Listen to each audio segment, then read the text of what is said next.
South India shopping mall the wedding మంత్ర సరికొత్త wedding collection south India shopping mall. నమస్తే, welcome to I dream. నేను మీ విజేత. చాలా మందిలో గుండె జబ్బుకి గ్యాస్ట్రిక్ ప్రాబ్లం వల్ల వచ్చే నొప్పికి చాలా మందికి తేడా తెలియదు. మనకు పెయిన్ వచ్చిందనగానే ఇది గుండె నొప్పికి సిమ్టమ్ ఏమో రాబోతుందేమో అని చెప్పి రకరకాలుగా డౌట్స్ పడుతుంటారు, టెన్షన్ పడుతుంటారు.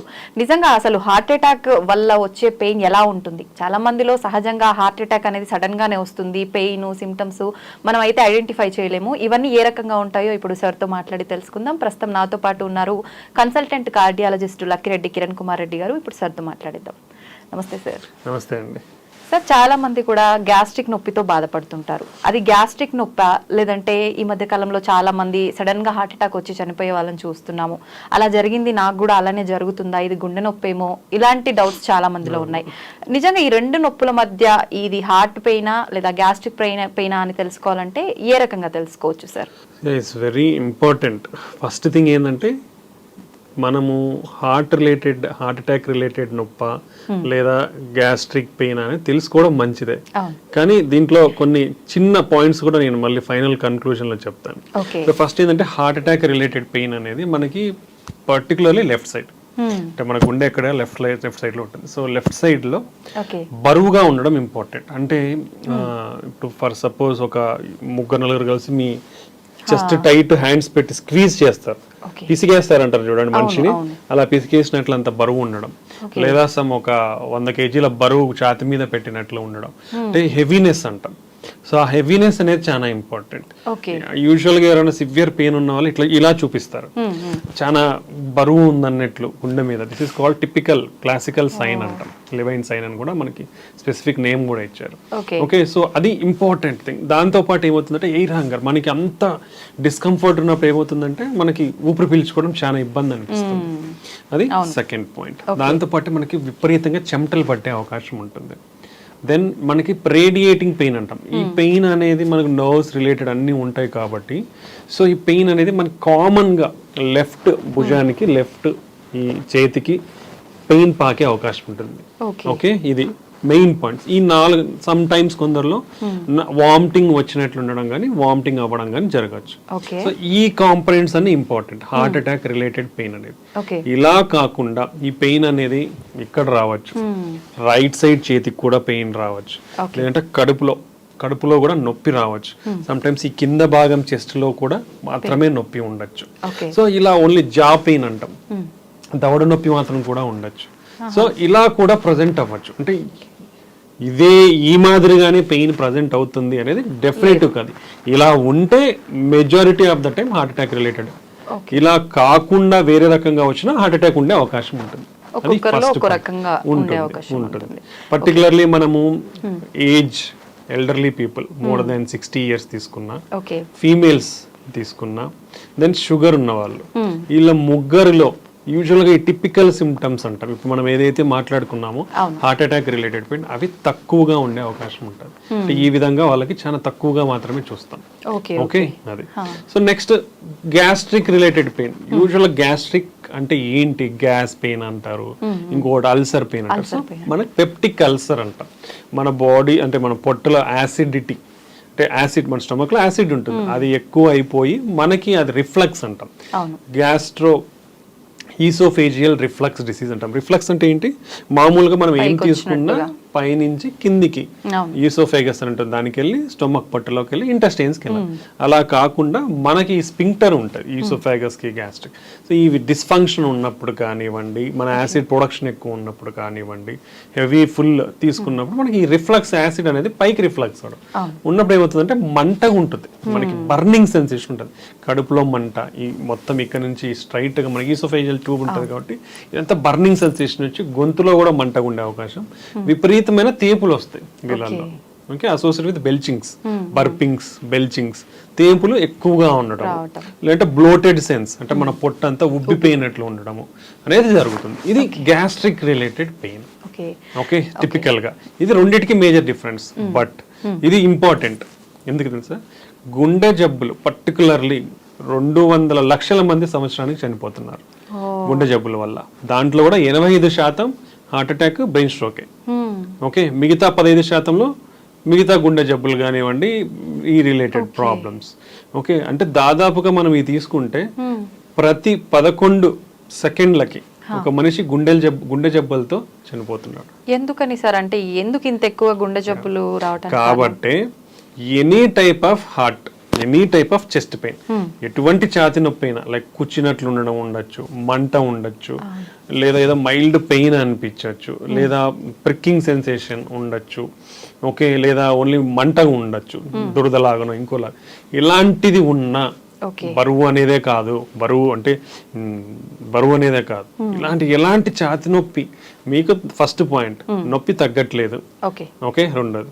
సెకండ్, ఆ నొప్పి పెరుగుతానే పోతా ఉంది, ఓకే, ప్రొలాంగ్డ్ డ్యూరేషన్, ఎక్కువసేపు నొప్పి ఉంది, ఇంటెన్సిటీ ఆఫ్ పెయిన్ కూడా కొంచెం సివియారిటీ ఆఫ్ ఇంటెన్సిటీ అంటాం, మైల్డ్, మోడరేట్, సివియర్, ఆ నొప్పి ఇంటెన్సిటీ పెరుగుతా ఉంది, తగ్గట్లేదు అంటే ఒక్క నిమిషం కూడా వెయిట్ చేయొద్దండి. అది మీకు మంట ఉండొచ్చు, లేదా మైల్డ్ నొప్పి ఉండొచ్చు, కూర్చున్నట్లు ఉండొచ్చు, ఎలా ఉన్నా ఒకవేళ ఈ సిమ్టమ్స్ ఉంటే, పర్టికులర్లీ మోర్ దెన్ 40 years ఉన్న వాళ్ళు, BP, sugar, cholesterol, smoking, alcohol, family history, abdominal obesity, పొట్ట చుట్టూ ఊబకాయము, ఇలాంటి కిడ్నీ ప్రాబ్లమ్స్ కానివ్వండి, ఇలాంటి రిస్క్ ఫ్యాక్టర్స్ ఎవరికైతే ఉన్నాయో వాళ్ళు మోర్ దెన్ 40 years ఉండి నొప్పి వస్తే ఇమ్మీడియట్ గా ఏ నిమిషం గాని క్షణం గాని నెగ్లిజెన్స్ వహించకుండా, ఆలస్యం చేయకుండా ఒక ఈసీజీ తీయించుకోండి. ఓకే, ఈసీజీ తీయించుకుంటే క్లారిటీగా మనకి హార్ట్ అటాక్ ఉందా లేదా. ఈసీజీ అంటే జస్ట్ ఒక ఈసీజీ 100 to 300 రూపీస్ ఉంటుంది అంతే, ఎక్కడ ఏ సెంటర్లో తీయించుకున్నా కానీ. సో దాంట్లో ఉందా లేదా అని క్లారిటీగా తెలిసిపోతుంది. దాని ద్వారా మీ ప్రాణాన్ని కాపాడుకున్న వాళ్ళు అవుతారు. నెగ్లిజెన్స్ పాటించినారా, అది అది గ్యాస్ట్రిక్ పెయిన్ అనో, లేదంటే కండరాల నొప్పనో, తగ్గుతుందనో నెగ్లిజెన్స్ పాటిస్తే మాత్రం డెఫినెట్లీ ప్రాణం పోయే అవకాశం ఉంటుంది. నా సిన్సియర్ అందరికీ, అంటే ఇది హెల్త్ అవేర్నెస్ చాలా ఇంపార్టెంట్. సో ఎటువంటి పెయిన్ కూడా నెగ్లెక్ట్ చేయొద్దండి. అదే కొందరికి తగ్గుతుందిలా అనే నెగ్లిజెన్స్, నేను ఇప్పుడు బయటికి లేచిపోయి తీయించుకోవాలా అనే నెగ్లిజెన్స్, ఇవన్నీ అసలు పనికిరావు. అంటే లైఫ్ ఈజ్ మోస్ట్ ఇంపార్టెంట్. అది ఉంటే మళ్ళీ ఏమైనా చేసుకోవచ్చు. ఓకే, ఆ చిన్నపాటి నెగ్లిజెన్స్ అనేది తగ్గించుకొని ఇంత సివియర్ పెయిన్ ఉండి తగ్గకుండా ఉంటే, పెరుగుతానే ఉంటే పెయిన్ అనేది మోస్ట్ ఇప్పుడు ప్రతి ఒక్క 100 meters కి ఏదో ఒక డయాగ్నోస్టిక్ సెంటర్ కానివ్వండి, చిన్న క్లినిక్ కానివ్వండి, నర్సింగ్ హోమ్ కానివ్వండి, ఏదో ఒకటి అవైలబిలిటీలో ఉంటా ఉన్నాయి అందరికీ కూడా. లేదా ఒక పెరిఫరీస్ లో ఉండే టౌన్స్ లో ఉన్న వాళ్ళకి కూడా లాట్ ఆఫ్ ఫెసిలిటీస్ ఉన్నాయి తీయించుకోనికి. ఒక 10 నిమిషాలు మహా అయితే, చిన్న టౌన్ లో ఎటు పోవాలన్నా 10 నిమిషాల కంటే పట్టదు మనకి టైం. సో తీయించుకోవడం వల్ల మీ ప్రాణాన్ని కాపాడుకున్న వాళ్ళు అవుతారు. ఈసీజీలో క్లియర్ కట్ గా హార్ట్ అటాక్ ఉందా లేదా అనేది క్లారిటీగా తెలిసిపోతుంది మెజారిటీ ఆఫ్ ద టైం. అంటే 99% మనకు కనపడుతుంది. దాంతో లేదా మీ లైఫ్ సేఫ్, హ్యాపీ. ఒకవేళ ఉందా మీకు ఇమీడియట్ గా ట్రీట్మెంట్ అందుతుంది. ట్రీట్మెంట్ ద్వారా మీ ప్రాణాన్ని మీరు కాపాడుకున్న వాళ్ళు అవుతారు అనమాట. సో నా sincere request for every person, ప్రతి ఒక్క మనిషికి 40 సంవత్సరాలు 30 సంవత్సరాలు దాటితేనే ఇప్పుడు హార్ట్ అటాక్ అనేది పెరిగిపోతా ఉన్నాయి. ఓకే, సో ఈ ఏజ్ గ్రూప్ పైబడిన వాళ్ళు ఇటువంటి సిమ్టమ్స్ ఉంటే, అంటే ఛాతి నొప్పి ఉంటే ఇమీడియట్ గా ఈసీజీ తీయించుకోండి, మీ ప్రాణాన్ని కాపాడుకోండి. కొంతమంది రెగ్యులర్ చెకప్స్ చేయించుకుంటూ ఉంటారు. అలా చేయించుకున్నప్పుడు మనకు హార్ట్ కి సంబంధించిన ఇబ్బంది రాబోతుందని ముందే దాంట్లో తెలిసే డెఫినెట్లీ అండి. ఈ యాన్యువల్, అంటే ఇప్పుడు అందరూ కూడా రికమెండ్ చేసేది యాన్యువల్ హెల్త్ స్క్రీనింగ్ ప్రోగ్రామ్స్. అవి లాట్ ఆఫ్, అంటే మనం మీ అందరూ గమనిస్తే ఎక్కడో ఒక చోట ఏదో ఒక ఆఫర్ అయితే ఉంటుంది. డయాగ్నోస్టిక్ సెంటర్స్ కానివ్వండి, హాస్పిటల్స్ కానివ్వండి, క్లినిక్స్ కానివ్వండి. So it's not like costly affair also. So దీని వల్ల అడ్వాంటేజెస్ ఏంటంటే, మేము కూడా చాలా చూస్తూ ఉంటాం కదా, బీపీలు, షుగర్లు చాలా బయటపడతాయి, లేదా pre diabetes, pre hyper tension stages బయటపడతాయి, cholesterol abnormalities.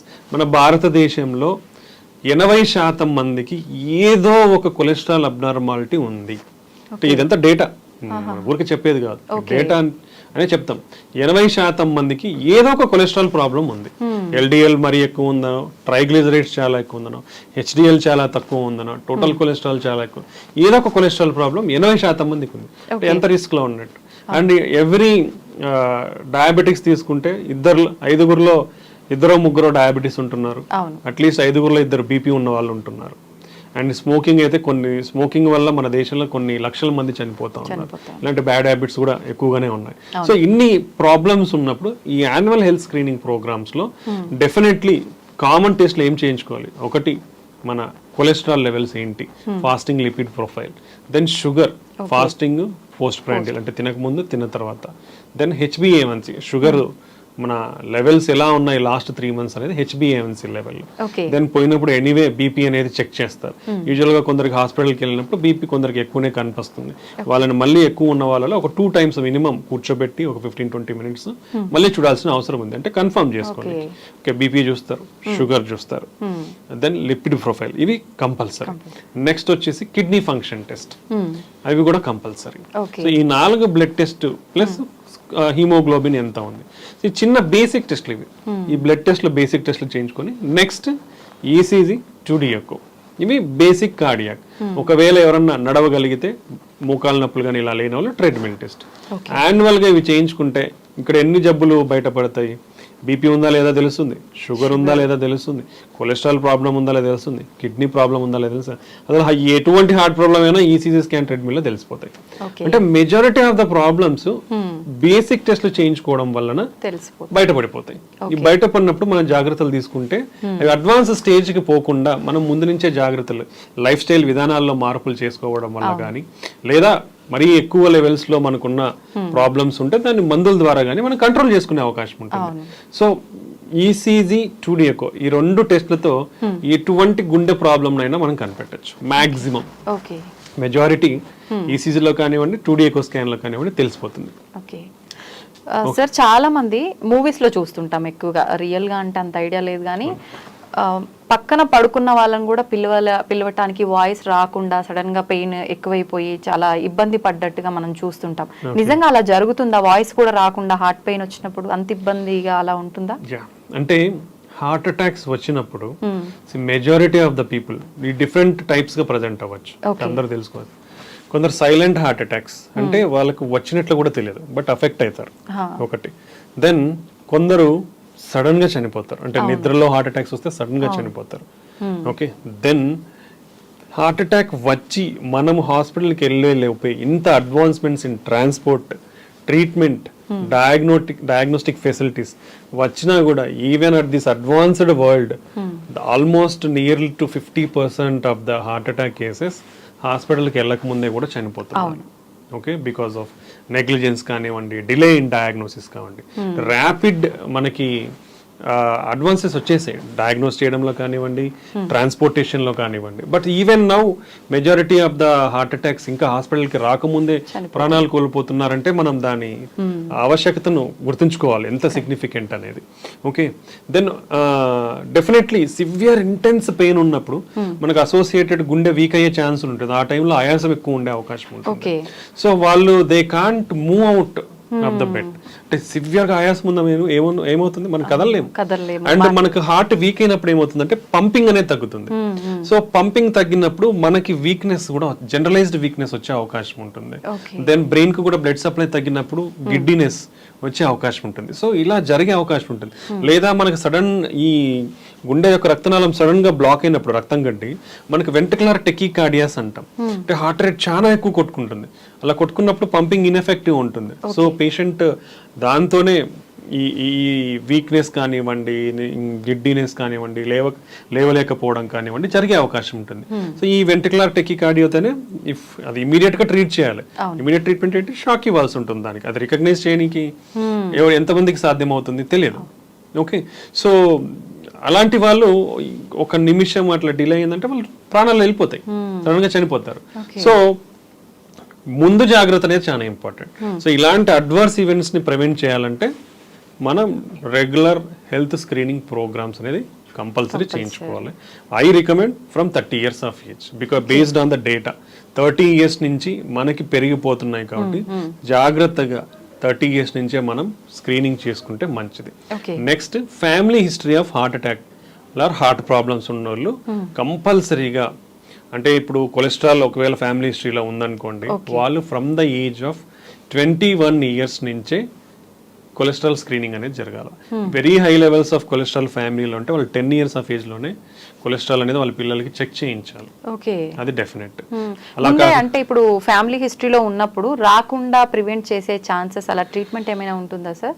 Family history of heart attack అంటే యూజువల్గా మనము మగవాళ్ళలో 65 సంవత్సరాల లోపు హార్ట్ అటాక్తో ఇబ్బంది పడినోళ్ళు, ఆడవాళ్ళలో 55 సంవత్సరాల లోపు ఇబ్బంది పడినోళ్ళు ఉంటే అది సిగ్నిఫికెంట్ ఫ్యామిలీ హిస్టరీ అని కన్సిడర్ చేస్తాం. సో వాళ్ళలో రాకుండా ఉండాలంటే మనం డెఫినెట్లీ ఈ అన్ని టెస్టులు అనేది ఎంత ఎర్లీగా పాసిబుల్ అయితే అంత ఎర్లీగా స్క్రీనింగ్ అనేది స్టార్ట్ చేసుకుని వచ్చింది. సో ఇలాంటి వాళ్ళలో 21 సంవత్సరాలకు మనం టెస్ట్ చేయించుకున్నప్పుడు ఒకవేళ నార్మల్ ఉంటే 5 సంవత్సరాలకు ఒకసారి చెక్ చేయించుకోవచ్చు. బట్ అట్లీస్ట్ మనకు తెలుస్తుంది మనకి ఏదైనా ప్రాబ్లం ఉందా లేదా అనేది. కొన్ని కంజైనైటల్ కొలెస్ట్రాల్ అబ్నార్మాలిటీస్ ఉంటాయి, జెనెటిక్ అబ్నార్మాలిటీస్ ఉంటాయి. సో వాళ్ళలో కొన్ని ఈ కొలెస్ట్రాల్ ప్రొడక్షన్ దాంట్లో స్టెప్స్ ఉంటాయి, చాలా బయోకెమికల్ స్టెప్స్ ఉంటాయి. అలా ఎంజైమ్ డెఫిషియన్సీస్ కానివ్వండి, ఇలా ఉన్న వాళ్ళలో కొలెస్ట్రాల్ చాలా అబ్నార్మల్గా ఉండే అవకాశం ఉంటుంది. అలాంటి వాళ్ళలో ఒక్కొక్కరికి ఈ చిన్న బంప్స్ లాగా ఉంటాయి. మన టెండాన్ గ్జాంథోమస్ అంటాం, ఐలిడ్స్ దగ్గర గ్జాంథోమస్ అంటాం. అంటే కొంచెం వైట్ కలర్గా ఉండే సమ్ చిన్న బుడపలాగా వచ్చే అవకాశం ఉంటాయి అన్నమాట. సో అలా ఎవరికన్నా ఉంటే వాళ్ళని ఐడెంటిఫై చేయగలుగుతాం మనం. అలాంటి వాళ్ళు definitely familial cholesterol, genetic cholesterol abnormals ఉండొచ్చు. అలా కాకుండా ఈ జెనెటిక్ అబ్నార్మల్స్లో మన ఆర్కస్, మన కంటి కార్నియా ఉంటుంది, దాని చుట్టూ తెల్లకి కూడా అయ్యే అవకాశం ఉంటుంది. సో ఈ రెండే మనకు జెనెటిక్ కొలెస్ట్రాల్ ప్రాబ్లమ్స్ లో మనకు యూజువల్ గా బయట కనిపించేది. సో అలాంటివి ఉన్నప్పుడు అర్లీగా ఐడెంటిఫై చేసి వాళ్ళకి టెస్టులు చేయించుకుంటే మనం దాన్ని కంట్రోల్ గా, అగ్రెసివ్ గా కంట్రోల్ చేసే అవకాశం ఉంటుంది. ఎందుకంటే ఎంత కొలెస్ట్రాల్ ఎక్కువ ఉంటే అంత రిస్క్ జోన్ లా ఉన్నట్లు. సో అర్లీ ఐడెంటిఫికేషన్ చేయగలిగితే మనం దాన్ని తగ్గించుకునే అవకాశం ఎక్కువగా ఉంటుంది అనమాట. ఓకే. సార్ జనరల్ గా మన చిన్న పిల్లలకు కూడా తెలుసు స్మోకింగ్ చేస్తే లంగ్స్ పాడవుతాయి అని చెప్పి.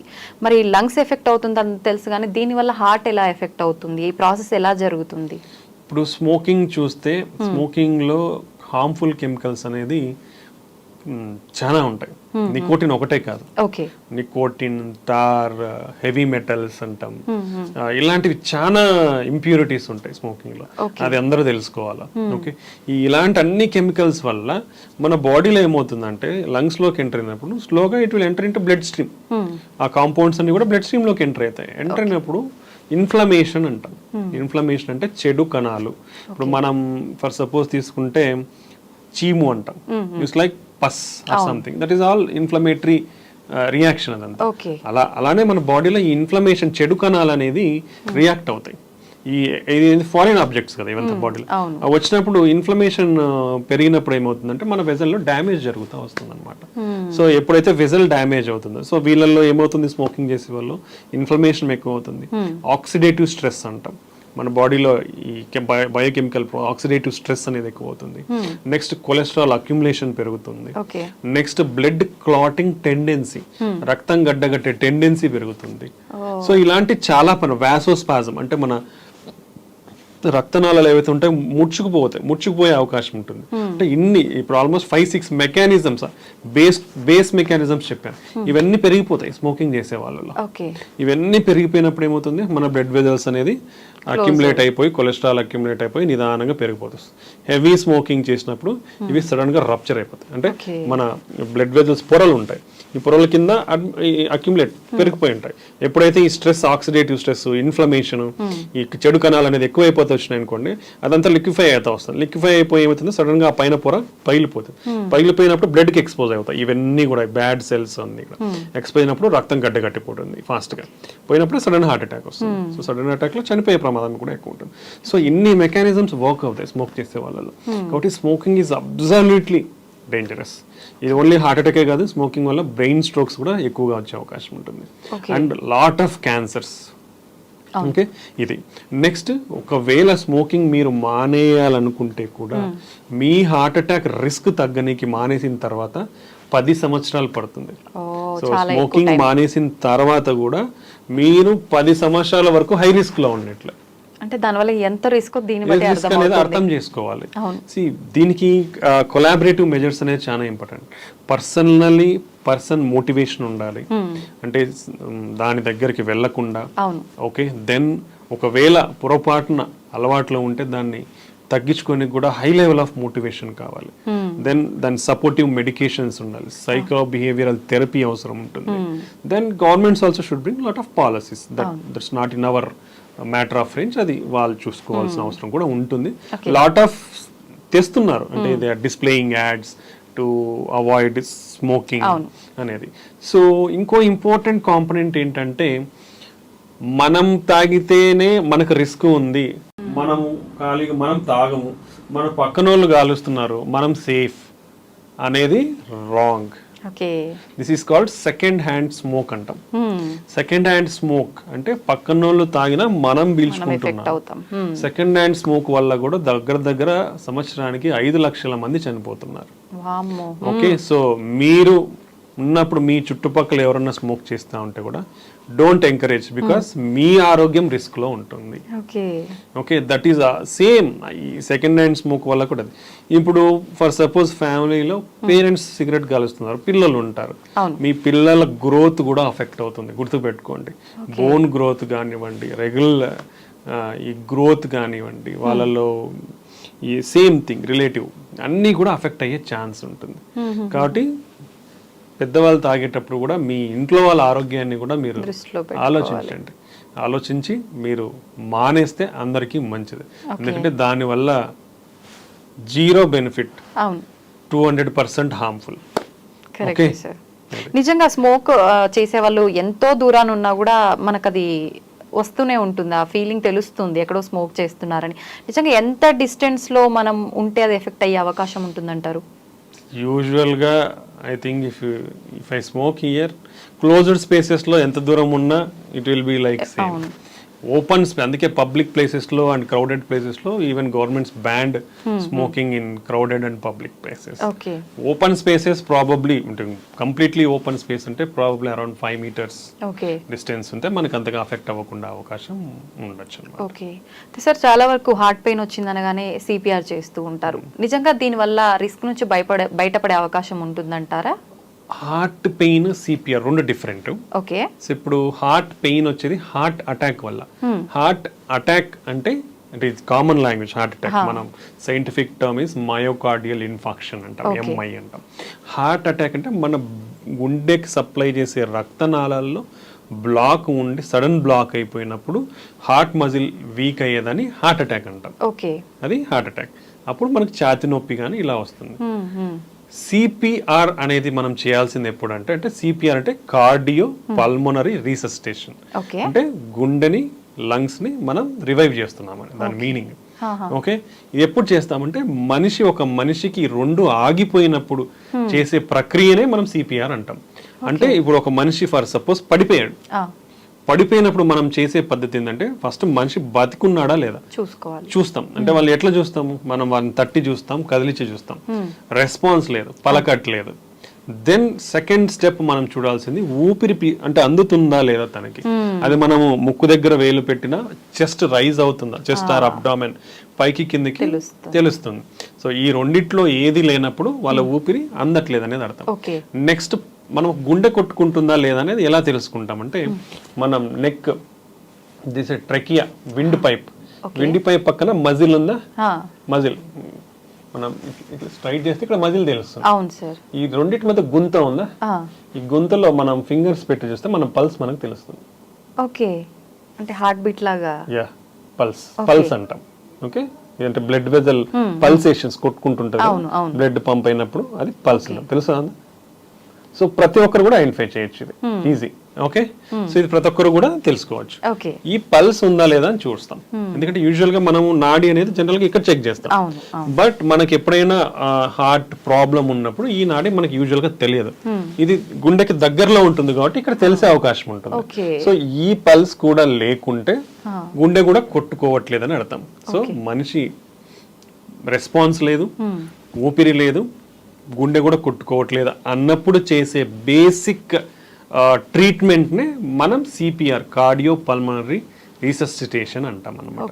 దీన్నే బేసిక్ లైఫ్ సపోర్ట్. అంటే కార్డియాక్ అరెస్ట్, కంప్లీట్ గా మనిషి like at the verge of death, at the verge of death ఉన్నప్పుడు చేసే ప్రక్రియనే కార్డియో పల్మనరీ రీసస్సిటేషన్. దీన్నే బేసిక్ లైఫ్ సపోర్ట్. ఇది ప్రతి ఒక్కరూ నేర్చుకోవాల్సిన ప్రొసీజర్. ఇది ప్రతి ఒక్కరు ట్రైన్ అవ్వాలి, రికగ్నైజ్ చేయగలగాలి. అది రికగ్నైజ్ చేసినప్పుడు వాళ్ళ బేసిక్ సిపిఆర్ ఇవ్వగలగాలి. ఇది ఎవ్రీ హ్యూమన్, ఎవ్రీ ఇండివిజువల్ ప్రతి ఒక్కరు నేర్చుకోవాలి కూడా, కంపల్సరీగా నేర్చుకోవాలి. మనం ఏ సోషల్ మీడియా ఛానల్కి పోయినా దీని గురించి అవగాహన ఉంటుంది, ఎలా చేయాలనేది ట్రైనింగ్ ప్రోగ్రామ్స్ కూడా చాలానే జరుగుతూ ఉంటాయి.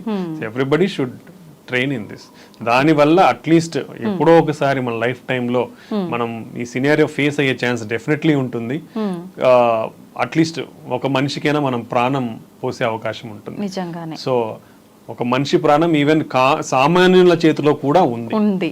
సార్, సార్బిట్రేట్ అనే ఒక టాబ్లెట్ మనం వాళ్ళకు హార్ట్ పెయిన్ వచ్చినప్పుడు ఇవ్వటం వల్ల కొంతలో కొంత మనం హాస్పిటల్కి వెళ్ళేలోపు వాళ్ళ ప్రాణాలని కాపాడే అవకాశం ఉంటుందని చెప్పి అంటుంటారు కదా, నిజమే అంటారా? యూజువల్లీ సార్బిట్రేట్ అనేది ఎవరికి పాకెట్ లో ఉండదు. అవును. అది ఎవరి దగ్గర ఉంటుందంటే హార్ట్ అటాక్ తో అఫెక్ట్ అయిన వాళ్ళ దగ్గర మాత్రం ఉంటుంది. వాళ్ళకి ఎప్పుడన్నా పెయిన్ వస్తే తీసుకోండి, సివియర్ పెయిన్ వస్తే మీకు ఆ టైంలో రిలీఫ్ అయ్యేదానికి టైం ఉంటుంది, మీరు రీచ్ అయ్యేదానికి ఉంటుంది అనేసి చెప్తాం. ఎందుకంటే సార్బిట్రేట్ అనేది నైట్రేట్స్ అంటాము. ఇది వాసోడైలేటర్. అంటే మనకి ఇప్పుడు గుండె రక్తనాళాలు ఏమవుతాయంటే మన ఈ ప్లాక్ రప్చర్ అయ్యి క్లాట్ ఫామ్ అవ్వడము లేదా ముడుచుకుపోవడం ఉన్నప్పుడు ఈ సార్బిట్రేట్ ఇవ్వడం వల్ల కొంచెం వాసోడైలటేషన్ అయ్యే ఛాన్స్ ఉండొచ్చు. ఆ వాసోడైలటేషన్ వల్ల మనకి కొంచెం బ్లడ్ ఫ్లో సరఫరా అయ్యే ఛాన్స్, అట్లీస్ట్ ఏదైతే బ్లాక్ అయింది కాకుండా మిగతా బ్లడ్ గుండె రక్తనాళకైనా ఏదైతే ఓపెన్ ఉంటుందో దానిలోకైనా కొంచెం రక్తం సరఫరా ఎక్కువ అయ్యి ఆ ఎఫెక్ట్ ని మనకి తగ్గించే అవకాశం ఉంటుంది అన్నమాట. ఓకే, సో అలా మనకి ఇది తోడ్పడుతుంది. సో మన పెయిన్ ని తగ్గించే అవకాశం ఉంటుంది. అంటే యూజువల్ గా మనం కొల్లెటరల్స్ అంటాం. ఒకవేళ ఇది మూసుకుపోయినా ఆపోజిట్ వెజల్ నుంచి ఓపెన్ అయ్యే అవకాశం ఉంటుంది అనమాట. Small vessels. అప్పుడు ఈ బ్లడ్ వెజల్ ద్వారా ఏదైతే రక్తం సరఫరా తగ్గిందో ఇక్కడ నుంచి కొంచెం సరఫరా అవడం వల్ల ఈ పెయిన్ ఇంటెన్సిటీ అనేది తగ్గే అవకాశం ఉంటుంది. సో అలా ఆల్రెడీ హార్ట్ అటాక్ తో బాధపడిన వాళ్ళు కానివ్వండి, లేదంటే స్టంట్స్ వేయించుకున్న వాళ్ళు లేదా బైపాస్ వేయించుకున్న వాళ్ళకి ఎమర్జెన్సీగా పెయిన్ అనేది ఎక్కువ వస్తే ఈ బీపీ టాబ్లెట్ నాలుగు కింద పెట్టుకుంటే అబ్జర్వ్ అయిపోయి ఆ ఎఫెక్ట్ చూపించి మనకి తగ్గే అవకాశం ఉండొచ్చు. బట్ ఈ టాబ్లెట్ అనేది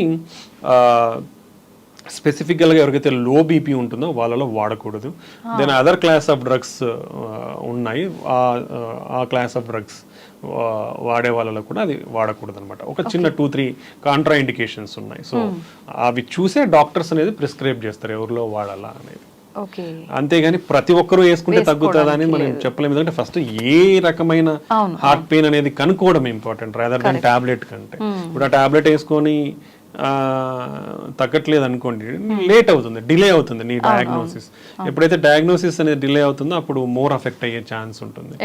సో ఎనీథింగ్ చెస్ట్ పెయిన్ తో ప్రజెంట్ అయ్యే వాళ్ళు ఒకవేళ మీరు వేసుకున్న లైక్ కొందరు ఎకోస్ప్రిన్ వేసుకోమని చెప్తారు. సో అలా వేసుకున్నా మీరు ఇమీడియట్ గా పోయి ఈసీజీ తీయించుకోవడం ఇంపార్టెంట్ అనమాట. సో చాలా మందిలో ఎక్కువగా ఏదైనా విన్నా వెంటనే రియాక్ట్ అయిపోతుంటారు. అమ్మో నాకు గుండెలో నొప్పి వస్తుంది అది విన్న దగ్గర నుంచి అని చెప్పి చెమటలు పడుతుంటాయి, సడన్గా పెయిన్ అని కూర్చుండిపోతుంటారు. ఇలా చాలాసార్లు జరుగుతూ ఉంటుంది కొంతమందిలో. ఇది హార్ట్ అటాక్ రావడానికి సిమ్టమ్స్ అని అనుకోవచ్చు అంటారా? ఇంట్లో 2 కాంపోనెంట్స్ ఉన్నాయి. So anxiety, some people are like easily prone to anxiety. So anxiety ఉన్నప్పుడు ఏమవుతుందంటే మన బాడీలో సింపథెటిక్ సిస్టమ్ అనేది యాక్టివేట్ అవుతుంది. యాక్టివేట్ అయ్యి హైపర్ వెంటిలేషన్ ఉంటుంది, మన బ్లడ్ వెజల్స్ కొంచెం స్పాజం లాగా అయ్యి పెయిన్ అట్లా వచ్చే అవకాశం ఉంటుంది. బట్ దీంట్లో ఎక్స్ట్రీమ్ కాంపోనెంట్ ఉంటుంది. అంటే మోర్ ఎమోషనల్ స్ట్రెస్ కి గురి అయితే డెఫినెట్లీ మన హార్ట్ వీక్ అయ్యే ఛాన్స్ ఉంటుంది. ఓకే, దాన్నే సాకోసూబో కార్డియోమయోపతి అంటాం. అది టిపికల్ హార్ట్ అటాక్ లాగానే కూడా ప్రజెంట్ అయ్యే అవకాశం ఉంటుంది. అండ్ వన్ మోర్ ఇంపార్టెంట్ ఏంటంటే ఇంత high levels of sympathetic activity, anxiety, stress కు గురైనప్పుడు డెఫినెట్లీ మన బాడీలో ఈ సింపథెటిక్ సిస్టమ్ యాక్టివేట్ అయినప్పుడు ఆల్రెడీ రిస్క్ ఫ్యాక్టర్స్ ఉన్న వాళ్ళు, అంటే ఈ మనం డిస్కస్ చేసిన రిస్క్ ఫ్యాక్టర్స్ ఎవరికైతే ఉంటాయో ఆల్రెడీ కొంచెం అప్పటికే ఒకవేళ కొలెస్ట్రాల్స్ అనేది కొంచెం ప్లాక్స్ ఇవన్నీ ఏర్పడినప్పుడు అవి సడన్ గా రప్చర్ అయ్యే అవకాశం కూడా ఉండొచ్చు అనమాట.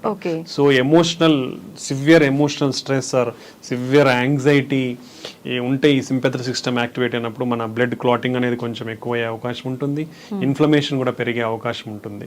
సో అలాంటి సినారియోస్ లో కూడా ఇది ప్రెసిపిటేట్ అయ్యే ఛాన్స్, అంటే ఆల్రెడీ కొంచెం అండర్లయింగ్ ప్రాబ్లమ్స్ ఉన్న వాళ్ళకి ప్రెసిపిటేట్ అయ్యి వచ్చే ఛాన్స్ ఉండొచ్చు. లేదా ప్యూర్ ఎమోషనల్ గా కూడా మనకి ఈ కార్డియోమయోపతి అంటే హార్ట్ వీక్ అయ్యే ఛాన్స్ కూడా ఉంటుంది. వీళ్ళల్లో యాంజియోగ్రామ్ చేస్తే నార్మల్ ఉంటుంది, దాన్ని స్ట్రెస్ కార్డియోమయోపతి అంటాము.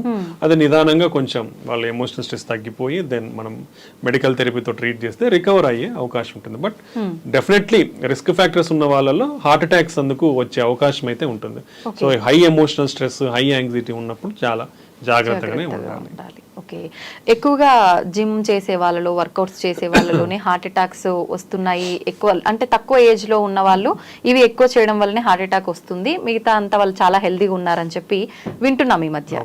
నిజంగా దాని వల్ల అవకాశం ఉంటుందంటారా సార్? ఎక్సెసివ్ జిమ్ వల్ల వస్తాయి అనే దానికంటే ఒక లిమిట్, మన బాడీ అనేది ఏజ్ని బట్టి ఒక target heart rate or maximum heart rate ఎంత అచీవ్ చెయ్యాలనేది మనకు టార్గెట్ లిమిట్ ఉంటుంది అనమాట ఏజ్ని బట్టి. సో అంతకు మించి నువ్వు ఓవర్ ఎగ్జర్షన్ చేసి మన హార్ట్ రేట్ అనేది, ఇప్పుడు హార్ట్ రేట్ 180-200కి పెరిగిపోతే ప్రాబ్లం ఏంటంటే, ఇప్పుడు మన హార్ట్ పంపింగ్ అనేది ఇలా కొట్టుకొని ముడుచుకుంటూ తెచ్చుకుంటూ ఉంటుంది ప్రాపర్ గా. హార్ట్ రేట్ ఎక్కువైనప్పుడు నిమిషానికి 200 కొట్టుకున్నప్పుడు ఏమవుతుంది, ఇది ప్రాపర్ గా ముడుచుకోదు, ఇలా జస్ట్ ఇలా ఫ్లిక్కరింగ్ లాగా ఉంటుంది, పంపింగ్ అనేది తగ్గిపోతుంది. తగ్గిపోయినప్పుడు ఏమవుతుంది, బ్లడ్ ఫ్లో అనేది తగ్గిపోతుంది. అంటే మన గుండెకి రక్తం సప్లై చేసే బ్లడ్ ఫ్లో తగ్గిపోతుంది, మన బాడీకి రక్తం సప్లై చేసే బ్లడ్ ఫ్లో తగ్గుతుంది, బ్రెయిన్ కి సప్లై చేసే బ్లడ్ ఫ్లో కూడా తగ్గుతుంది. తగ్గినప్పుడు డిమాండ్ ఎక్కువ ఉంది, హార్ట్ రేట్ ఎక్కువ కొట్టుకుంటా ఉన్నప్పుడు డిమాండ్ ఎక్కువ ఉంది, బట్ మనకు రిసీవింగ్, మన గుండెకి ఎంతైతే బ్లడ్ ఫ్లో రావాలో ఆ సప్లై అనేది తగ్గిపోతుంది. సో అలా తగ్గిపోయినప్పుడు హార్ట్ అటాక్ వచ్చే ఛాన్స్ ఉంటుంది. సెకండ్ థింగ్, ఆల్రెడీ వీళ్ళకి ఏదన్నా చిన్న చిన్న ప్లాక్స్, కొలెస్ట్రాల్ అక్యుములేషన్ ఉందనుకోండి, అవి రప్చర్ అయ్యే ఛాన్స్ ఉండొచ్చు. లేదా ఒక్కొక్కసారి స్కాడ్ అంటాం, కోసుకుపోయి రక్తనాళాలు ఉంటాయి కదా, స్పాంటేనియస్ కొరనరీ ఆర్టరీ డిసెక్షన్ అంటాం, అలా ఈ కోసుకుపోయే అవకాశం ఉంటుంది. క్రాక్స్ వచ్చే అవకాశం, క్రాక్స్ వచ్చినప్పుడు బ్లడ్ ఫ్లో తగ్గిపోయే అవకాశం ఉంటుంది అనమాట. ఇలా జరిగే అవకాశం కూడా ఉండొచ్చు. నెక్స్ట్ వీళ్ళల్లో హార్ట్ రేట్ అంత విపరీతంగా ఎక్కువ ఉన్నప్పుడు అరిథ్మియాస్ అంటాం, అంటే వెంట్రికులర్ అరిథ్మియాస్, అంటే మనకు నార్మల్ గా ఒక సిస్టమ్, ఎలక్ట్రికల్ సిస్టమ్ ఆ సైకిల్లో కొట్టుకోవాలి, అలా కాకుండా వేరే చోటు నుంచి సడన్ గా యాక్టివేట్ అయ్యే ఛాన్స్ ఉండొచ్చు. అలాంటప్పుడు బ్లడ్ ఫ్లో తగ్గిపోయి సడన్ గా డెత్ అయ్యే ఛాన్స్ ఉండొచ్చు. Next electrolyte abnormalities, excessive sweating చేయడం వల్ల, ఎక్సెసివ్ ఎక్సర్సైజ్ చేయడం వల్ల ఎక్సెసివ్ స్వెట్ వచ్చి మన బాడీలో ఉండే ఎలక్ట్రోలైట్స్, పొటాషియం, సోడియం ఈ క్యాలిక్యులేషన్స్ అటు ఇటు అవ్వచ్చు, తగ్గడము పెరగడం. పెరిగినప్పుడు ఈ same thing very high heart rates కి పోయే అవకాశం ఉండి చనిపోయే అవకాశం ఉండొచ్చు. సో ఇలాంటివి చాలా ప్రాబ్లమ్స్ ఉన్నాయి, సో ఎఫెక్ట్ అయ్యే ఛాన్స్ ఉండొచ్చు. సో ఇంత ఇంటెన్సివ్ వర్కౌట్స్ చెయ్యాలి అంటే proper guided training and pre evaluation అనేది చాలా ఇంపార్టెంట్. ఆ గైడెన్స్ తో విత్ అవైలబిలిటీ ఆఫ్ ఎవ్రీథింగ్, అంటే ఎక్విప్మెంట్, మనకి ఏఈడిస్ అంటాం, ఆటోమేటిక్ ఎక్స్టర్నల్ డిఫిబ్రిలేటర్, ఇలాంటివి మనకు ఎక్స్టెన్సివ్ వర్కౌట్ చేసే చోట ఉంటే, ఒకవేళ మనకి ఎవరైనా అట్లా కొలాప్స్ అయినప్పుడు ఆ ఏఈడిని మనం అటాచ్ చేస్తే it will detect any abnormality and give shocks also. So ఇలాంటివి కంపల్సరీగా పెట్టుకుంటే మంచిది. సో ఇలాంటి కారణాల వల్ల జరిగే అవకాశం ఉండొచ్చు ఎక్సెసివ్ ఎక్సర్సైజ్ చేసే వల్ల. డెఫినెట్లీ గైడెడ్ ప్రోగ్రామ్స్ చేయాలి, ప్లస్ ప్రీ ఎవాల్యుయేషన్ చెక్ చేయించుకోవాలి. కొందరిలో కంజెనిటల్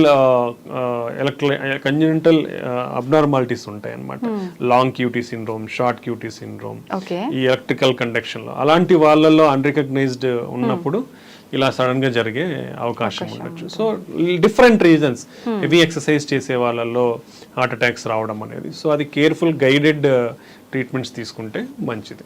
ఓకే, జనరల్గా ఇది డిస్కస్ చేస్తూ ఉంటారు, ఎక్కువగా పరిగెత్తినప్పుడు, ఎక్కువ వర్కౌట్స్ చేసినప్పుడు, ఏదైనా మనం హెవీగా అలాంటి పనులు చేసినప్పుడు వెంటనే వాటర్ తాగకూడదు, తాగితే గుండె నొప్పి వచ్చే అవకాశం ఉంటుంది అని చెప్పి అంటుంటారు పెద్దవాళ్ళు. నిజంగా అది నిజమా సార్? అలా ఏం లేదండి. సో అదే, అంటే ఇప్పుడు మనకి ఏదైతే ఏంటంటే, ఇప్పుడు ఇమీడియట్ గా చేస్తాం ఎక్సర్సైజ్ చేసినప్పుడు ఒక రికవరీ ఫేజ్ అనేది ఉంటుంది బాడీకి, అంటే మనకి ఆ వేరియేషన్ అనేది ఇంపార్టెంట్. సో ఎక్సర్సైజ్ చేసినప్పుడు we need to take some rest. మీరు ఆపినప్పుడు స్లోగా మన ఎక్సర్సైజ్ చేసినప్పుడు మన బీపీ కానివ్వండి, హార్ట్ రేట్ కానీ పెరిగిపోతాయి. పెరిగిపోయినది మనం ఎక్సర్సైజ్ స్టాప్ చేసినాక they has to come to normal. If you give some 5 minutes of time, usually they will come to normal. Then you can take, not a problem. అలా తాగకూడదు అనేది అయితే ఏం లేదు. ఓకే సార్, బ్రెయిన్ స్ట్రోక్ కి heart attack కి సంబంధం ఉందా? ఇది వచ్చిన వాళ్ళకి అది వచ్చే అవకాశం, అది వచ్చిన వాళ్ళకి డెఫినెట్లీ ఉంటుంది. ఎందుకంటే ఈ రెండు కూడా అఫెక్ట్ అయ్యేది రక్తనాళాలలో కొవ్వు పేరుకుపోయి బ్లడ్ ఫ్లో అనేది తగ్గడం వల్ల వస్తాయి. ఇప్పుడు బ్రెయిన్ స్ట్రోక్ అనేది కూడా అట్లా అదే వస్తుంది. బ్రెయిన్ స్ట్రోక్ లో 2 రకాలు ఉంటాయి, ఇస్కీమిక్ స్ట్రోక్ అంటాం, హెమరేజిక్ స్ట్రోక్ అంటాం. ఇస్కీమిక్ స్ట్రోక్ అంటే మన బ్లడ్ ఫ్లో తగ్గిపోయి వచ్చేదాన్ని ఇస్కీమిక్ స్ట్రోక్ అంటాం. ఓకే, హెమరేజిక్ స్ట్రోక్ అంటే మన బ్లడ్ వజలు చిట్లిపోయి రక్తం బయటకు వచ్చి బ్రెయిన్ లో అక్యుములేట్ అయ్యి దాని ద్వారా వచ్చేదాన్ని హెమరేజిక్ స్ట్రోక్ అంటాం. ఓకే, బట్ మోస్ట్ కామన్ వచ్చేసి ఇస్కీమిక్ స్ట్రోక్. ఓకే, సో ఈ రెండు కూడా అథెరోస్క్లెరోటిక్ వాస్కులర్ డిసీజ్ అంటాం. ఇవన్నీ అంటే అథెరోస్క్లెరోసిస్ అంటే మన బ్లడ్ రక్తనాళాలలో కొవ్వు పేరుకపోయి వచ్చే జబ్బుల్ని అథెరోస్క్లెరోటిక్ వాస్కులర్ డిసీజెస్ అంటాం. సో హార్ట్ అటాక్ వచ్చిన వాళ్ళకి బ్రెయిన్ స్ట్రోక్ రిస్క్ ఉంటుంది, బ్రెయిన్ స్ట్రోక్ వచ్చిన వాళ్ళకి హార్ట్ అటాక్ రిస్క్ ఉంటుంది. సో కాబట్టి ఏది వచ్చినా వీళ్ళకి డెఫినెట్ గా ఒక కొలెస్ట్రాల్ లోయరింగ్ ఏజెంట్, ఒక బ్లడ్ థిన్ అనేది లైఫ్ లాంగ్ వాడాల్సిన అవసరం ఉంది. ఒకసారి బ్రెయిన్ స్ట్రోక్ వచ్చిన వాళ్ళకి మళ్ళీ బ్రెయిన్ స్ట్రోక్ వచ్చే అవకాశం కూడా చాలా ఎక్కువ ఉంటుంది. ఒకసారి హార్ట్ అటాక్ వచ్చి ట్రీట్మెంట్ తీసుకున్నాక కూడా మన లైఫ్ స్టైల్ని కానివ్వండి, మెడిసిన్స్ని కానీ సరిగా వాడకపోతే రిపీటెడ్గా వచ్చే అవకాశం కూడా ఉంటుంది. సో ఇవన్నీ ఇంటర్లింక్డ్, ఒకటి ఉంటే ఇంకోటి, దాని నుంచి ఇంకోటి, ఎన్ని ఇంటర్లింక్డ్ అంటే నువ్వు ట్రీట్మెంట్ సరిగా వాడాలి, లైఫ్ స్టైల్ సరిగా పెట్టుకోవాలి, బీపీ కొలెస్ట్రాల్ షుగర్ స్ట్రిక్ట్ కంట్రోల్లో పెట్టుకోవాలి, ఎక్సర్సైజ్ బాగా చేయాలి, అంటే అన్ని చేయాలా. నేను ఎక్సర్సైజ్ చేస్తాను, ఓన్లీ లైఫ్ స్టైల్ చేస్తాను, మందులు వాడినంటే వస్తుంది, మందులు వాడతాను, లైఫ్ స్టైల్ నేను ఫాలో అవ్వను అంటే కూడా వస్తాయి. సో ఇవన్నీ interlinked. So every component in health is important. మనం చేసే ప్రతి ఒక్కటి ఇంపార్టెంట్. మందులు వాడాలి, రెగ్యులర్ గా టెస్ట్లు చేసుకొని చూసుకోవాలి, హెల్తీ ఫుడ్ హ్యాబిట్స్ చూసుకోవాలి, నేను రెగ్యులర్ గా ఎక్సర్సైజ్ చేయాలి, బ్యాడ్ హ్యాబిట్స్ కి దూరంగా ఉండాలి. ఇవన్నీ ఉంటే మన ఛాన్సెస్ ఒకసారి ఎఫెక్ట్ అయిన తర్వాత మళ్ళీ రాకుండా ఉంటుంది. అంటే మేము చాలా మందిని చూస్తూ ఉంటాం, షుగర్స్ కొలెస్ట్రాల్ బాగా స్ట్రిక్ట్ కంట్రోల్లో పెట్టుకుంటారు. వాళ్ళందరికీ కూడా 20 years నుంచి షుగర్ ఉంటుంది, బట్ వాళ్ళ ఏమి ఎఫెక్ట్ అయి ఉండరు. అంటే స్ట్రిక్ట్ కంట్రోల్ మనకున్న, ఒకవేళ ప్రాబ్లం వచ్చినా కూడా దాని ఈ విధానాల ద్వారా అన్ని కంట్రోల్లో పెట్టుకుంటే మనం ఎఫెక్ట్ కాకుండా ఉంటాం అన్నమాట. ఓకే సార్, ఎక్కువగా హార్ట్ అనగానే హార్ట్ అటాక్ ఇది ఒక్కటే అందరికి తెలుసు. ఇంకా ఏమైనా హార్ట్ కు సంబంధించి జబ్బులు ఉన్నాయి, హార్ట్ రిలేటెడ్ చాలా జబ్బులు ఉన్నాయి. అంటే మన హార్ట్ లో చాలా కాంపోనెంట్స్ ఉన్నాయి. హార్ట్ అంటే గుండె రక్తనాళాలు ఒకటే కాదు, మెయిన్ వచ్చేసి మజిల్. అంటే గుండె అంటే మజిల్. ఆ మజిల్స్ 4 గదులుగా డివైడ్ అయినాయి, రైట్ సైడ్ లెఫ్ట్ సైడ్, పైన కింద. పైన ఉన్న దాన్ని ఏట్రియం అంటాం, కింద ఉన్న దాన్ని వెంట్రికల్ అంటాం. ఈ 2 గదుల మధ్యలో డోర్స్ లాగా వాల్స్ ఉంటాయి. దెన్ కింద గదుల నుంచి మన బాడీకి సప్లై అవ్వాలి బ్లడ్ అనేది. లెఫ్ట్ సైడ్ కింద గది నుంచి అయోటా అనే మేజర్ వెజల్ వచ్చి మన బాడీకి బ్లడ్ సప్లై చేస్తారు. ఆ రెండింటి మధ్యన కూడా ఒక వాల్వ్ ఉంటుంది. నెక్స్ట్ రైట్ సైడ్ కింద గది నుంచి మన ఊపిరితిత్తులకు లంగ్స్ సప్లై ఉంటుంది. సో అక్కడి నుంచి ఆ పైప్ కి వాల్వ్ ఉంటుంది. సో టోటల్ గా 4 వాల్వ్స్ ఉంటాయి, 4 గదులు ఉంటాయి. ఇది సో ఈ వాల్వ్ ప్రాబ్లమ్స్ ఏంటంటే, ఈ వాల్వ్ సరిగా మూసుకుపోయినా ప్రాబ్లమే, ఎక్కువగా మూసుకుపోయినా, అంటే సరిగా మూసుకుపోయినప్పుడు ఏమవుతుందంటే లీక్ అవుతుంది బ్లడ్ అనేది, ముందరికి పోయి వెనక్కి వస్తుంది. అలానే సరిగా ఓపెన్ కాకుండా మూసుకొని పోయి ఉంటే ఫార్వర్డ్ ముందరికి బ్లడ్ అనేది సరిగా పోదు. సో ఈ 4 వాల్వ్స్ లో వచ్చే అవకాశం ఉండొచ్చు. కొన్ని కంజెనిటల్ గా పుట్టుకతో ఉన్న కూడా వస్తాయి, కొన్ని ఏజ్ రిలేటెడ్ వస్తాయి, కొన్ని ఇన్ఫెక్షన్స్ ద్వారా వస్తాయి. సో పలు కారణాలు ఉంటాయి ఇవి రానికి. దెన్ మజిల్ అనేది కూడా ఏంటంటే రీజనల్ థిక్గా ఉండాలి. అది మనము కొందరిలో ఫెయిల్యూర్ అవుతుంది. ఫెయిల్యూర్ అయినప్పుడు ఏమవుతుందంటే సన్నబడిపోతుంది. సన్నబడిపోయినప్పుడు వచ్చేదాన్ని డైలేటెడ్ కార్డియోమైపతి అంటాము. లేదా కొందరిలో జెనెటిక్ అబ్నార్మాలిటీ ఉండి, లేదా బీపీ ఉన్న వాళ్ళు, కిడ్నీ ప్రాబ్లమ్స్ ఉన్న వాళ్ళలో మందం ఎక్కువగా ఉండే అవకాశం. మందంగా ఎక్కువ ఉన్నప్పుడు ఏమవుతుందంటే రిలాక్సేషన్, అంటే మన గుండె ఎలా అయితే ముడుచుకుంటుందో అలా ప్యూర్ గా మళ్ళీ రిలాక్స్ అవ్వాలి, తెరుచుకోవాలి. అలా మజిల్ తిక్కుగా ఉన్నప్పుడు ఏమవుతుందంటే బాగా ముడుచుకుంటుంది కానీ సరిగా రిలాక్స్ కాదు. రిలాక్స్ అవునప్పుడు మనం రిసీవింగ్ బ్లడ్ అనేది తగ్గిపోతుంది. తగ్గిపోయినప్పుడు ఫార్వర్డ్ పంపింగ్ కూడా తగ్గిపోతుంది. సో దీన్నే హైపర్ట్రోఫిక్ కార్డియోమైపతి అంటాం. లేదా రెస్ట్రిక్ట్, అంటే ఒక్కొక్కసారి మన కండరంలో some deposits, extra fibrous deposits, amyloidosis, ఇట్లా ఎక్కువ డిపాజిట్స్ అయ్యే ఏదన్నా అబ్నార్మల్ మెటీరియల్ అనేది డిపాజిట్ అయినప్పుడు దాన్ని రెస్ట్రిక్టివ్ కార్డియోమైపతి, అప్పుడు కూడా అది రిలాక్స్ సరిగా కాదు కాబట్టి దాన్ని రెస్ట్రిక్టివ్ కార్డియోమైపతి అంటాం. సో ఇలా డిఫరెంట్ మజిల్ డిసార్డర్స్ అనేది కూడా ఉన్నాయి. దెన్ మన గుండెలో ఎలక్ట్రికల్ కండక్షన్ సిస్టమ్ ఉంటుంది. మన రైట్ సైడ్ ఏట్రియం దగ్గర మెయిన్ స్విచ్ ఉంటుంది, దాన్ని ఎస్ఏ నోడ్ అంటాం. దెన్ ఈ 4 గదుల జంక్షన్ ఉంటుంది, అక్కడ ఏవి నోడ్ అంటాం, అంటే మోడరేటర్. అంటే పైన ఎలక్ట్రికల్ యాక్టివిటీ ఇక్కడికి వస్తుంది, అప్పుడు ఈ 2 పైన కొట్టుకుంటాయి. ఇక్కడ సమ్ మైల్డ్ డిలే ఉంటుంది, ఈ డిలే అయ్యి మళ్ళీ కిందికి వెళ్ళిపోతుంది. అంటే ఇవి పుష్ చేసినప్పుడు ఇవి ఓపెన్ అవుతాయి ఇక్కడ కింద Okay. బ్లడ్ రిసీవ్ అవుతుంది. మళ్ళీ ఇది పంప్ చేసినప్పుడు ఈ పైట్ రిలాక్స్ అయితే మన బాడీకి బ్లడ్ సప్లై అవుతుంది. కొంచెం డిలే ఉంటుంది అనమాట. Okay. ఆ నుంచి మళ్ళీ కింద గదులకు ఎలక్ట్రికల్ ఇంపల్సెస్ కరెంట్ అనేది ఫ్లో అయ్యి ముడుచుకుంటాయి అనమాట. సో ఈ ఎలక్ట్రికల్ కండక్షన్ సిస్టమ్ లో ప్రాబ్లమ్స్ ఉంటే మన హార్ట్ రేట్ పెరగచ్చు, తగ్గచ్చు. సో దీంట్లో కూడా రకరకాల టెకికార్డియాస్ అంటాం అన్నమాట. సో ఇలాంటి దానిలో కూడా చాలా జబ్బులు ఉన్నాయి. నెక్స్ట్ మన గుండె చుట్టూరు ఒక పొర ఉంటుంది. ఓకే, ఆ పొర అంటే గుండె పైన ఒక పొర ఉంటుంది, దాని మధ్యలో చిన్న స్పేస్ మైల్డ్ ఫ్లూయిడ్ ఉంటుంది, పెరికార్డియల్ ఫ్లూయిడ్, లూబ్రికేషన్, మన గుండె మూవ్ అవుతుంటుంది కాబట్టి. ఓకే, ఆ స్పేస్ లో ఫ్లూయిడ్ అనేది ఎక్కువ అక్యుములేట్ అయితే పెరికార్డియల్ ఎఫ్యూషన్, అది సడన్ గా అక్యుములేట్ అవడం వల్ల ట్యాంపనేట్ అంటాం, కార్డియాక్ ట్యాంపనేట్, ఇలా సడన్ గా బీపీ పడిపోయే అవకాశాలు ఉంటాయి. లేదా ఈ ఏదైతే పొర కాల్షియం అంతా పేరుకుపోయి మందంగా అంటే స్టిఫ్ గా తయారవుతుంది. స్టిఫ్ గా తయారైనప్పుడు ఏమవుతుంది, మామూలుగా మన గుండె కొంచెం ఫ్లెక్సిబుల్ కదా, సో ఆ ఫ్లెక్సిబిలిటీ తగ్గిపోతుంది. తగ్గిపోయినప్పుడు సేమ్ మన బ్లడ్ రిసీవింగ్ తగ్గిపోయి పంపింగ్ కూడా తగ్గిపోతుంది. సో ఇలా మన గుండెలో చాలా రకాల next congenital heart problems, heart holes ఉంటాయి. కొన్ని కరెక్ట్ పొజిషన్ లో ఉండవు, పుట్టుకతో ఇటుపక్క ఉండాల్సింది ఇటుపక్క, ఇక్కడ కనెక్షన్ ఉండాల్సింది ఇటు కనెక్షన్. సో ఇవన్నీ చాలా ఉంటాయి, కాంప్లెక్స్ కంజెనిటల్ హార్ట్ డిసీజెస్ అంటాం. నెక్స్ట్ మన పల్మరీ ఆర్టరీస్ ఏవైతే రైట్ సైడ్ కింద గది నుంచి ఊపిరితిత్తులకు బ్లడ్ వెజల్ సప్లై చేస్తున్నాయో దాంతో బ్లడ్ క్లాట్స్ పేరుకుపోవడం కానీ, దాంట్లో ప్రెషర్స్ పెరిగిపోవడం కానీ ఇలా వచ్చే అవకాశం ఉంటుంది. సో ఆ ప్రాబ్లమ్స్ పల్మరీ హైపర్ టెన్షన్ అంటాం. సో అవి ఒక సబ్సెట్ ఆఫ్ డిసీజెస్.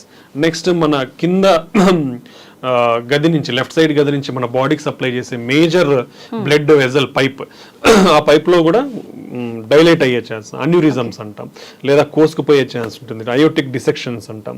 సో ఇలా మల్టిపుల్ ప్రాబ్లమ్స్ అనేది ఉండే అవకాశం ఉంది.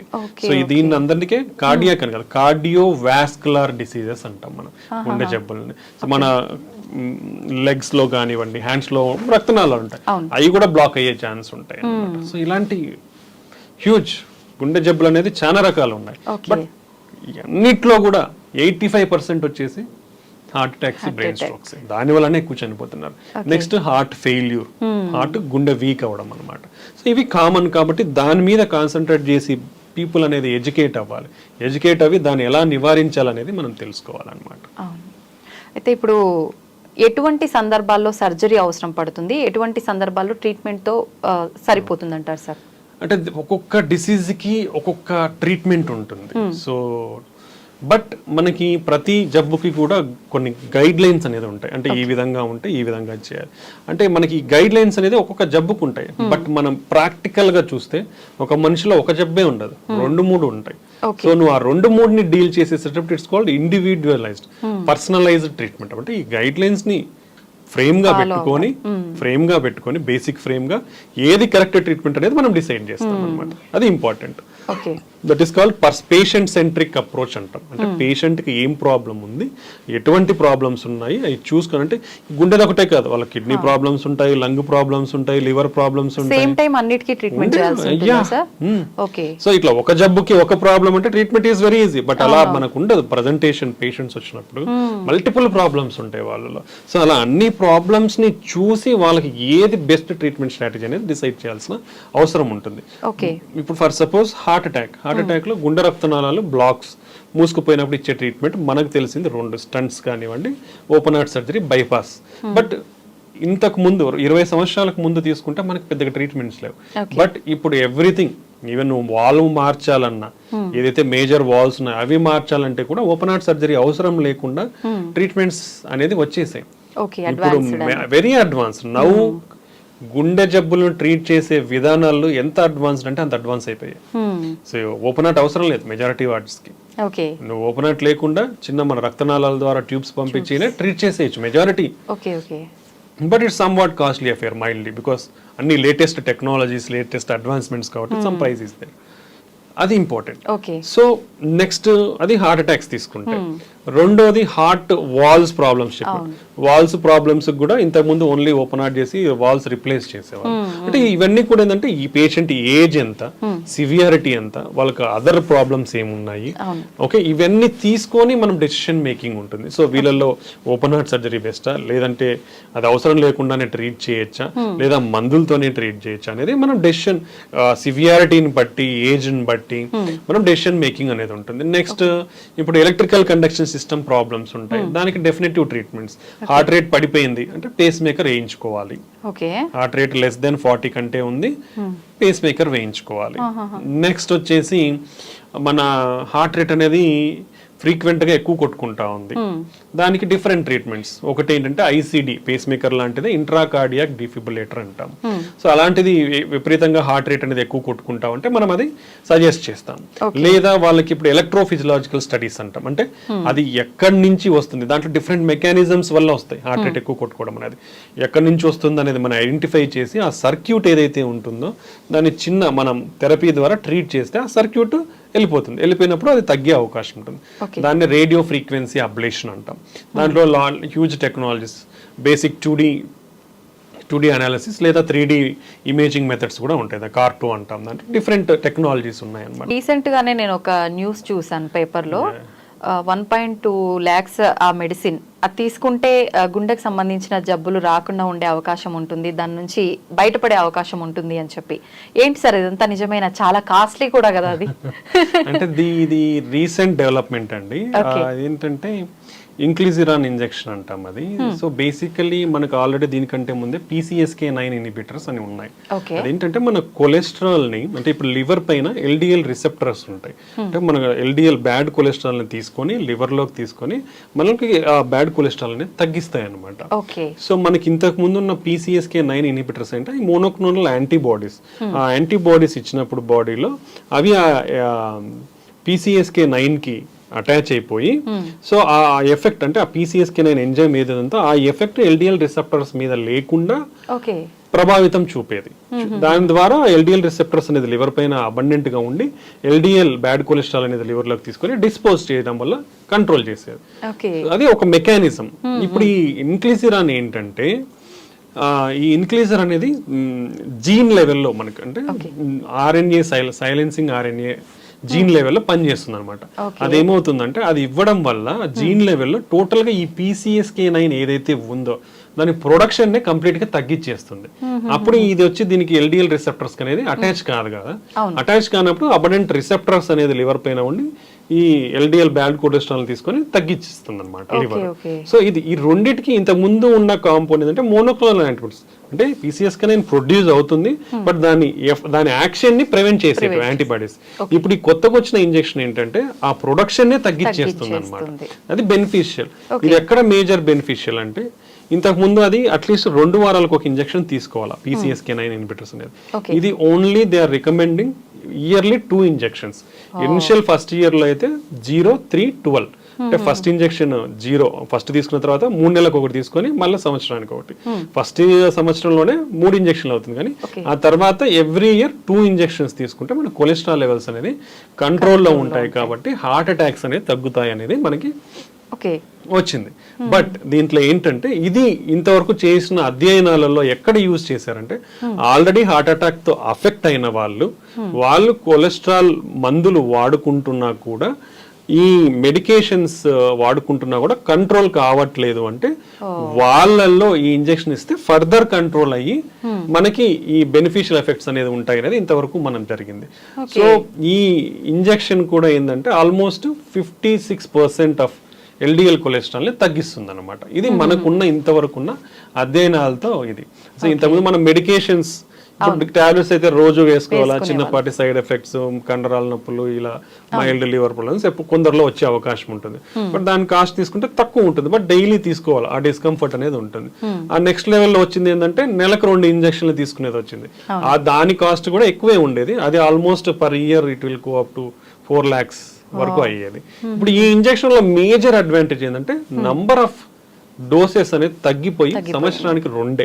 సో అది అడ్వాంటేజ్. సో మనకి ఆ సైడ్ ఎఫెక్ట్స్ కానివ్వండి, రోజు తీసుకోవాల్సిన అవసరం కానీ లేకుండా మన కొలెస్ట్రాల్ ని తగ్గించుకునే విధానం అనమాట ఇది. ఇది ఒక కొలెస్ట్రాల్ ని తగ్గించుకునే విధానం ఒకటే. అవకాశం. ఓకే, సో ఇది రీచ్ లో దీని వల్ల సైడ్ ఎఫెక్ట్స్ ఏమి ఉండవంటారా సార్? చిన్నపాటి సైడ్ ఎఫెక్ట్స్ అంటే మనం సబ్క్యూటేనియస్ ఇస్తాం కాబట్టి లోకల్ సైట్ రియాక్షన్స్ అనేది తప్ప మేజర్ ఏం లేదు. సో ఇది మనము ఎవరిలో ఇస్తామనేది మనం తెలుసుకోవాల్సిన విషయం. రెండోది ఏంటంటే మనకున్న కొలెస్ట్రాల్ లోయరింగ్ ఏజెంట్స్ ఏవైతే ఉన్నాయో కూడా అవి కూడా almost high dose statins plus other ezetimibe ఇట్లాంటి కొన్ని డ్రగ్స్ ఉన్నాయి. దానితో కూడా 50-60% కొలెస్ట్రాల్ తగ్గుతుంది. ఈ but only advantage is డోజింగ్. Only 2 injection 2 times in a year me cholesterol ని కంట్రోల్ పెట్టుకోవచ్చు, రోజు వాడాల్సిన అవసరం లేదు. సో ఇది ఒకటే దాని అడ్వాంటేజ్. ఇది ఇంకా ముందు డ్రగ్స్ తో పోలిస్తే ఎంత ఎక్కువ తగ్గిస్తుంది అనేది ఇంకా మనకు అధ్యయనాల్లో జరగాలి. ప్లస్ ఎవరు ఆల్రెడీ హార్ట్ అటాక్ తో కానీ కాకుండా ఇలా అఫెక్ట్ కాని వాళ్ళల్లో ఇస్తే ఎంత తగ్గుతుంది, ఎంత రిస్క్ వీళ్ళకి రాకుండా ఉంటుంది అనేది ఇంకా మనకు స్టడీస్ అనేది రావాలి.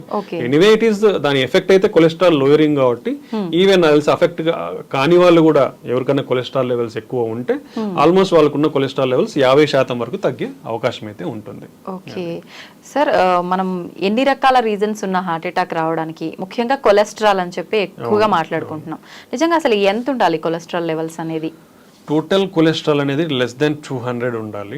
ఎల్డిఎల్ కొలెస్ట్రాల్ అనేది మన రిస్క్ చేస్తాం అంటే ప్రతి ఒక్క మోర్ దెన్ 40 ఇయర్స్ పైన ఉన్న వాళ్ళకి మనకి రిస్క్ స్కోరింగ్ సిస్టమ్స్ అనేది atherosclerotic atherosclerotic disease scoring system ASCVD vascular disease risk scoring systems. అది కొన్ని పారామీటర్స్ మన బీపీ లెవెల్స్ ఎంత ఉన్నాయి, కొలెస్ట్రాల్ లెవెల్స్ ఎంత ఉన్నాయి, మనకు షుగర్ ఉందా లేదా అనేది కొన్ని కన్సిడర్ చేసుకొని రిస్క్ స్కోరింగ్ ఉంటుంది. లో, intermediate, high, very high risk అన్నట్లు ఉంటుంది అనమాట. సో ఈ రిస్క్ స్కోర్ ని బట్టి మనం లెవెల్స్ అనేది కంట్రోల్లో పెట్టుకోవాలని చూస్తారు. యూజువల్ గా LDL కొలెస్ట్రాల్ అనేది లెస్ దెన్ 100 ఉండాలి. లెస్ దెన్ 100 ఉంటే మనం తక్కువ రిస్క్ లో ఉన్నట్టు. దానికంటే తక్కువ ఉంటే ఇంకొంచెం బెనిఫిట్స్ ఉంటాయి అనేది ఉంది. అంటే ఎంత తక్కువ ఉంటే అంత బెనిఫిట్ అనేది ఇంపార్టెంట్.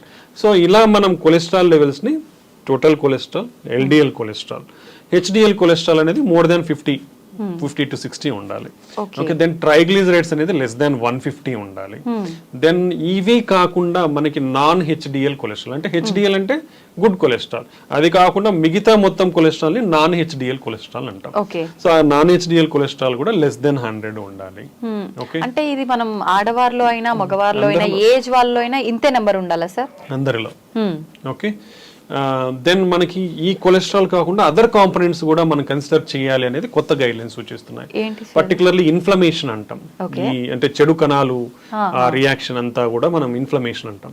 అది హై సెన్సిటివ్ CRP అంటాం, అది లెస్ దెన్ 2 nanograms/deciliter ఉండాలి. దెన్ అపోలైపోప్రోటీన్ B అంటాం, దెన్ అనదర్ అపోలైపోప్రోటీన్ B కూడా లెస్ దెన్ 100 ఉండాలి. Next you're having one lipoprotein A అనేది లెస్ దాన్ 50 ఉండాలి. సో ఇలా ఈ కొలెస్ట్రాల్ కాకుండా ఈ మిగతా పారామీటర్స్ కూడా మనం మానిటర్ చేయాల్సిన అవసరం ఉందన్నమాట. సో ఇవి నార్మల్ వాల్యూస్ ఎట్లా ఉండాలి, అబ్నార్మల్ వాల్యూస్ ఇప్పుడు almost total cholesterol more than 240 ఉంటే ట్రీట్ చేయాలి. ట్రైగ్లిజరైడ్స్ మోర్ దెన్ 200 ఉంటే ట్రీట్ చేయాలి. LDL కొలెస్ట్రాల్ మోర్ దెన్ 190 ఉంటే కంపల్సరీ. అదే లెస్ దెన్ 40 ఉన్న వాళ్ళలో మోర్ దెన్ 160 ఉంటే ట్రీట్ చేయాలి. ఓకే, ఇవి మనకున్న గైడ్ లైన్స్. సో ఇవన్నీ డిఫరెంట్ కంట్రీకి డిఫరెంట్ గైడ్ లైన్స్ ఉన్నాయి, బట్ ఆల్ గైడ్ లైన్స్ కూడా ఇవే సూచిస్తాయి అనమాట. సో డెఫినెట్లీ అందరూ కూడా at the age of 21 years cholesterol screening అనేది స్టార్ట్ చేయాలి. ఒకవేళ నార్మల్ ఉంటే ఎవ్రీ 5 years కి చేయించుకోవచ్చు. అబ్నార్మల్ ఉంటే మనం దాని స్ట్రిక్ట్ లో life style initially life style measures అంటే ఇప్పుడు మైల్డ్ బార్డర్ లైన్ ఉన్నాయి అనుకోండి, లైఫ్ స్టైల్ మెజర్స్ ద్వారా లైక్ ఫుడ్, హెల్తీ ఫుడ్ తీసుకోవడం, ఆయిల్ ఫుడ్స్ తగ్గించుకోవడం, దెన్ కావాల్సినంత మాత్రమే మనం ఫుడ్ ఇంటేక్ అనేది ఉండడం, ఎనర్జీ ఎక్స్పెండిచర్ ఉండడం, బ్యాలెన్స్డ్ ఫుడ్ అనేది important. Next regular exercise, daily exercise అనేది మనం ఎనర్జీ స్పెండ్ చేయాలి. సో ఇవన్నీ చేసినప్పుడు కూడా మనం కొలెస్ట్రాల్ లెవెల్స్ ని కంట్రోల్ చేసుకునే అవకాశం ఉంటుంది. ఇది ఈ లైఫ్ స్టైల్ మెజర్స్ తో కూడా కంట్రోల్ కానప్పుడు then we have to go for drug therapy. So ఈ విధంగా మనము స్ట్రాటజికల్ గా మనము మనకు చెక్ చేసుకొని లైఫ్ స్టైల్ ని మార్చుకోగలిగితే మెజారిటీ ఆఫ్ ద టైం తగ్గించుకునే అవకాశం ఉంటుంది. ఓకే సార్, చాలా మంది చెప్తుంటారు నెయ్యి తీసుకోవడం అనేది మంచిది, గుడ్ కొలెస్ట్రాల్ ఉంటుంది అని చెప్పి, కానీ ఎంత మోతాదులో తీసుకుంటే అది మంచిది అనేది కూడా లిమిట్ చూసుకోవాలంటుంటారు కదా, అలా చూసుకోవాలంటారా నెయ్యి విషయంలో కూడా? డెఫినెట్లీ అండి. యాక్చువల్లీ దీంట్లో కొన్ని ప్రొటెక్టివ్ కాంపౌండ్స్ ఉన్నాయి లిపిడ్స్ పరంగా చూసుకుంటే, కొన్ని మోనో సాచురేటెడ్ ఫ్యాటీ యాసిడ్స్ ఇవి కూడా ఎక్కువనే ఉన్నాయి. సో 2 రకాలు ఉన్నాయి కాబట్టి సో మనకి రికమెండేషన్స్ ఉన్నాయి గీ వరకు. సో 1 teaspoon పర్ డే అదైతే డైలీ రికమెండెడ్ తీసుకోవచ్చు. సో అంతకు మించి తీసుకుంటే some bad cholesterol definitely increase అయ్యే ఛాన్స్ డెఫినెట్లీ ఉంది. సో దట్స్ వై ఇంటి లాట్ ఆఫ్ స్టడీస్ కూడా జరిగాయి ఎంత అమౌంట్ ఆఫ్ గీ తీసుకోవాలి. Particularly Indians are more familiar with intake of ghee. ఎక్కువగా నెయ్యి తీసుకునే అలవాటు అనేది మన సాంప్రదాయాల ఆచరణలో ఉంది కాబట్టి సో మన రిస్క్ ప్రొఫైల్కి ఎలా ఉందనేది కూడా స్టడీస్ జరిగాయి. దాంట్లో మనకు రికమెండేషన్స్ ఏంటంటే ఈ ఎవరైతే ఓన్లీ 1 teaspoon వరకు నెయ్యి ఒక రోజుకి తీసుకుంటే వాళ్ళకి హార్ట్ అటాక్స్ అనేది ఆర్ హార్ట్ ప్రాబ్లమ్స్ అనేది తక్కువగా ఉన్నాయి. అదే దానికంటే ఎక్కువగా తీసుకుంటే వాళ్ళల్లో హార్ట్ హెల్త్ ప్రాబ్లమ్స్ అనేది పెరిగే అవకాశం ఉంది. So 1 teaspoon per day is recommended. పాలు పెరుగు విషయానికి వస్తే చాలా మంది అది కూడా అంటుంటారు కొలెస్ట్రాల్ ఎక్కువగా తీసుకోవద్దు అని చెప్పి. తీసుకోవచ్చు అండి. మనకి even best diet Mediterranean diet అనే చెప్తాము హార్ట్ రిలేటెడ్ గా తీసుకుంటే. దాంట్లో కూడా మనకి it is recommended dairy products అనేది తీసుకోవచ్చు అనేది. Even per day at least 1 to 2 coffee కానివ్వండి తీసుకోవచ్చు, but not more than that. అలానే మనం తీసుకుంటే butter is not advisable.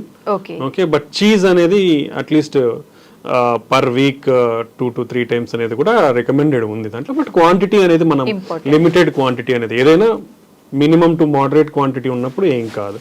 Anything over quantity తీసుకుంటే డెఫినెట్లీ సైడ్ ఎఫెక్ట్స్ అనేది ఉంటుంది.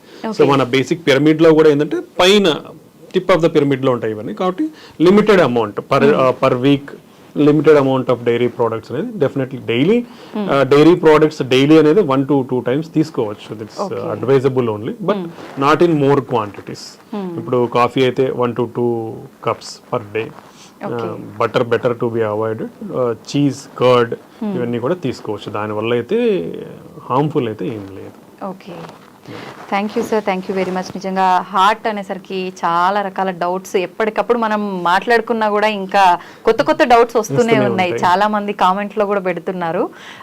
మరొక మంచి ఎపిసోడ్లో ఒక మంచి ఇంట్రెస్టింగ్ టాపిక్ ఏంటి అంటే హార్ట్ ట్రాన్స్ప్లాంటేషన్ గురించి మాట్లాడుకుందాం sir. Thank you sir, thank you very much.